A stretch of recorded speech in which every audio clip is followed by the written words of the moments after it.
नमस्कार और बहुत बहुत स्वागत है आपका CNBC आवाज पर। हमारी खास पेशकश बजट और टैक्स है, क्योंकि बजट का ऐलान हो चुका है और कई सारे ऐलान हुए हैं टैक्स के मामले में, तो जहां पर लोग अभी भी देख रहे हैं, समझ रहे हैं, पढ़ रहे हैं कि एग्जैक्टली क्या किया गया है, वो फाइन लाइन में क्या चीज़ें लिखी गई हैं, चाहे वो सिक्योरिटी ट्रांजैक्शन टैक्स हो, long term capital gain tax हो, इक्विटी के लिए हो, रियल स्टेट के लिए हो, आपका अपना पर्सनल टैक्स हो यानी इनकम टैक्स हो, सब जगह कुछ ना कुछ बदलाव हुए हैं।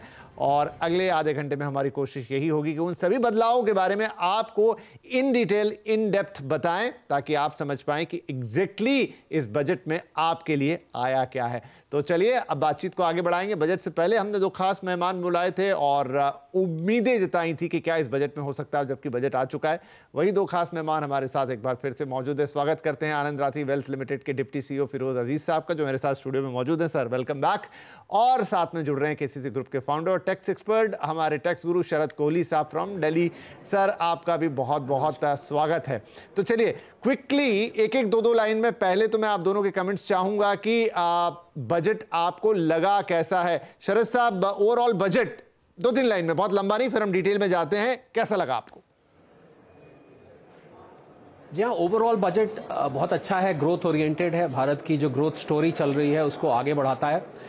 कुछ खट्टा, कुछ बीच में मीठा भी होता है। और मैं समझता हूँ एक इंग्लिश में कहावत है, विपिन, आपने 2-3 लाइन में कहा है, he who tries to please everybody pleases nobody. तो सबको तो खुश नहीं रखा जाता। थोड़ा सा शेयर मार्केट इस बात को लेकर नाराज है, जिसकी आगे हम चर्चा करेंगे। बिल्कुल बढ़िया, गुड सम अप। सर तो मेरे हिसाब से तो आई थिंक सिंप्लिसिटी की जो थीम थी, कॉर्पोरेट टैक्स की सिंप्लिसिटी और पर्सनल टैक्स की जो नई टैक्स रिजीम थी, तो सिंप्लिसिटी की थीम को कंटिन्यू किया। तो कंसिस्टेंसी बहुत उम्दा थी मेरे हिसाब से, पॉइंट 1। पॉइंट 2, मेरे हिसाब से जो टैक्सेशन दूसरे एसेट क्लास को साथ में टिंकर किया, इंडेक्सेशन को निकाल दिया।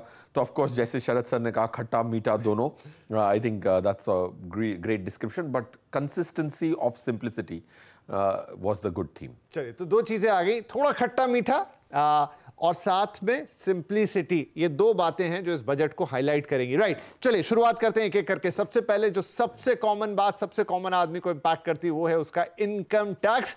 तो नई रिजीम में ढेर सारे बदलाव, पुरानी रिजीम को हाथ नहीं लगाया, ऐसा लगा कि वो एग्जिस्ट ही नहीं करती, लेकिन नई रिजीम में काफी परिवर्तन किए हैं। शरद साहब, अगर हम दर्शकों को बताना चाहें कि उनके लिए एग्जैक्टली क्या क्या बदल गया नई रिजीम में। जी हाँ, बिल्कुल विपिन, जैसा आपने कहा कि पुरानी रिजीम को हाथ नहीं लगाया गया। ये थोड़ी अपने और पराये वाली स्कीम, अब मैं इसको बोलता हूँ, एक अपनी स्कीम है, एक पराई स्कीम है, रिजीम है। जो पुरानी रिजीम है वो थोड़ी पराई हो चुकी है कि उसको बिल्कुल अब हाथ नहीं लगाया जा रहा है। अब जैसी है वैसी है, जब तक है हमें झेलना है, बस इसको जब तक चला रहे हैं।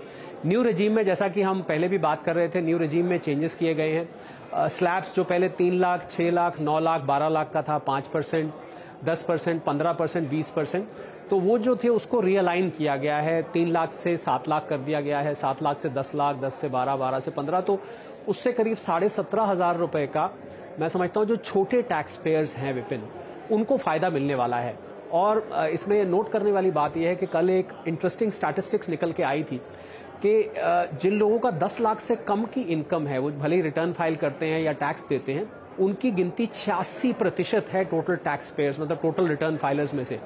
तो मैं समझता हूं वित्त मंत्री महोदया ने, फाइनेंस मिनिस्टर ने उनको टारगेट किया है कि हम, और प्रधानमंत्री जी ने भी बाद में बोला कि हम छोटे टैक्स पेयर्स को, या जिनको गरीब टैक्स पेयर्स, उन्होंने बोला गरीब और टैक्स पेयर एक साथ वर्ड समहाउ जाता नहीं है, पर छोटे टैक्स पेयर्स को टारगेट किया गया है और उनको रिलीफ दिया गया है। तो उनको 17-18 हज़ार, मैं समझता हूँ उनके लिए, किसी के लिए बहुत छोटी अमाउंट हो सकती है, और कोई व्यक्ति जिसकी साल की 10-12 लाख रुपए की इनकम है, उसके लिए ये अमाउंट बहुत बड़ी भी हो सकती है।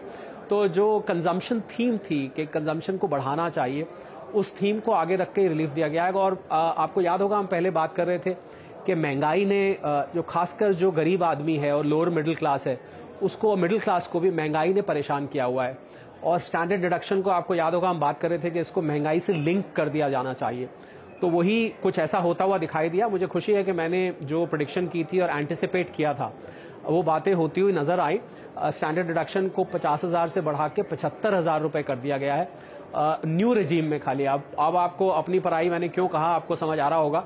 तो ये दो चेंजेस मैं समझता हूं जो लोग न्यू रेजीम में, उनके लिए बड़े चेंजेस हैं और जिस चीज़ की उम्मीद थी कि धीरे धीरे करके सरकार न्यू रेजीम को बना रही है। और एक बहुत इंटरेस्टिंग अनाउंसमेंट विपिन, जो कि बहुत सारे लोग मिस कर गए, क्योंकि वित्त मंत्री महोदया ने अपनी स्पीच में बहुत जल्दी से बोल दी थी, वो ये थी, और ध्यान देने वाली चीज़ है, मैं समझता हूँ आपके चैनल के माध्यम से इसको मैग्नीफाई करा जाना चाहिए कि 6 महीने के लिए, इस 6 महीने के अंदर एक रिव्यू करा जा रहा है इस इनकम टैक्स लॉ को। आपको याद होगा डीटीसी डायरेक्ट टैक्स कोड कुछ साल पहले आया था, फिर उसको ठंडे बस्ते में डाल दिया गया था जब सरकार बदली थी। तो ऐसा ही रिव्यू एक किया जा रहा है कि पूरे के पूरे टैक्स सिस्टम का ओवरहॉल हम शायद अगले 6 महीने में कम से कम रिकमेंडेटरी रूप में होते हुए देखेंगे। उस समय शायद इस ओल्ड रेजीम को हटा लिया जाए। तो मुझे लग रहा है लोगों को तैयार रहना चाहिए, जो लोग अपने हाउसिंग लोन लिए बैठे हैं लंबे लंबे, जो लोग इंश्योरेंस पॉलिसीज जिन्होंने लिया हुआ है, उन लोगों को तैयार रहना चाहिए कि शायद आने वाले समय में उनको ये सब सैक्रिफाइस करना पड़े, या हो सकता है कि उस रिव्यू कमेटी के ऐसे रिकमेंडेशन आए कि आप सेविंग्स को करें। तो इन्होंने जब तक वो रिव्यू नहीं होता है तब तक के लिए पोजीशन को एक तरह से स्टेटस को रखा गया है विपिन। राइट, चलिए, तो ये एक अपडेट की भाई आपका पूरे टैक्स सिस्टम का एक रिव्यू हो रहा है। अब उसमें क्या निकल कर आता है, क्या ओल्ड टैक्स रिजीम पूरी तरह से खत्म कर दी जाएगी, कुछ बदलाव वहां कर दिए जाएंगे, नई को इतना आकर्षक बना दिया जाएगा कि लोग ओल्ड से ऑटोमेटिकली नए में आए, लेकिन वो जब आएगा तब आएगा। बहरहाल यहाँ पर बड़े बदलाव, नई टैक्स रिजीम के अंदर भी अब एक पुराना ही हो गई है, और जो बदलाव हुए हैं उसके साथ हम उसे नया लिख रहे हैं। और स्टैंडर्ड डिडक्शन 50,000 से बढ़ाकर 75,000, और जो कहीं वो स्वीट स्पॉट है बीच में, जो शरद जी ने बताया, जो प्रधानमंत्री जी ने भी कहा, उन सबको मिला के कि जो थोड़ा निचले पायदान पर हैं उनको ज्यादा राहत या कुशन देने की कोशिश यहां पर की गई है। राइट, अजीज साहब।